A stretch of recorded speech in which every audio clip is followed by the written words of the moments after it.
Another NBA All-Star weekend is in the books, and it did not disappoint. I'm here with Drew Gentry and Emmanuel Tobe to discuss the biggest moments of All-Star weekend. So, Drew, we'll start with you. What were your best moments or peak performances from the Rising Stars Challenge? It's got to be Kyle Kuzma. He won MVP. He went 15 for 27 from the field. He had 23 in the first half.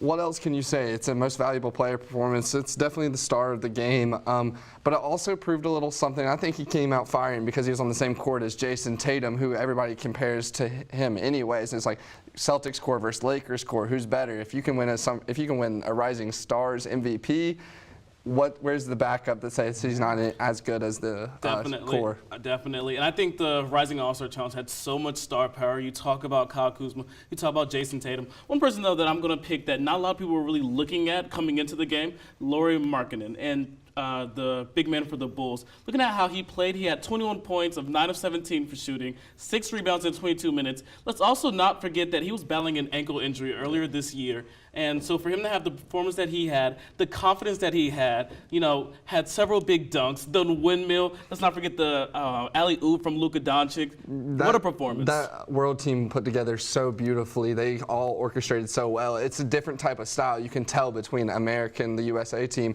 and the world team, how they just filled differently on the floor. Definitely, it's a great time to be a young star in the NBA. So, Manny, we'll go with you and the best moments or peak performance that you had from All-Star Saturday night. Dude, I have to have Joe Harris upsetting Stephen Curry. And really, if you look at Stephen Curry and look at how he started off the three-point contest, the entire game I was just losing my mind in terms of he scored 27 out of 30, for the first round. Record.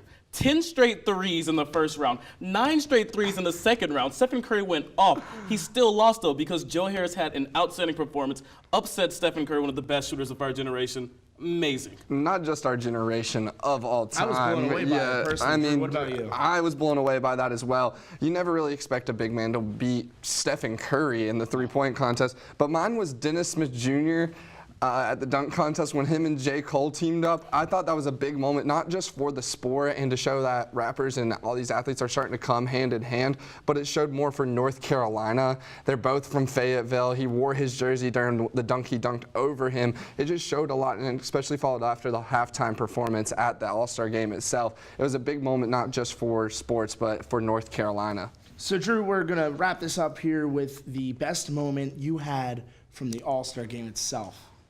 Giannis's dunk fest. I mean, he had a 14-foot lob off a bounce pass that he went up above the square on the trajectory and just threw it down. But it was consistently him driving and dunking. You've never seen people put that kind of stat line up. He had 38 points, and then he had almost a triple-double in the All-Star game. If Team Giannis would have held that out, he would have been the MVP, and it wouldn't have been any doubt. I think he could have won it even on the losing team, in my opinion. Definitely. Giannis definitely stood out, not just in terms of how he played, but also his style of play. And when you look at the All-Star game, and when you look at just how the NBA is played overall nowadays, it's a three-point contest. Everyone's just throwing up threes and stuff like that. Have to say good job on Giannis. But for me, looking at Dirk Nowitzki and Dwayne Wade in their last All-Star game, I'm a big fan of those two players, especially Dwayne Wade, who's someone I've grown up watching, growing up loving. So to see his last All-Star game played, see how they played. And Dirk going 3 for 3 from 3. And Dwayne Wade lobbing up to and LeBron, those two. I wanted the last lob to be my moment, but it was off the backboard, and it was so unexpected in the heat of the moment. I was expecting a breakaway dunk where it was just up and out to him. Either way, it gave us a moment we all won't forget, and that's all the time we have left. But when we come back, Matt will take a lap around the track with David Flynn.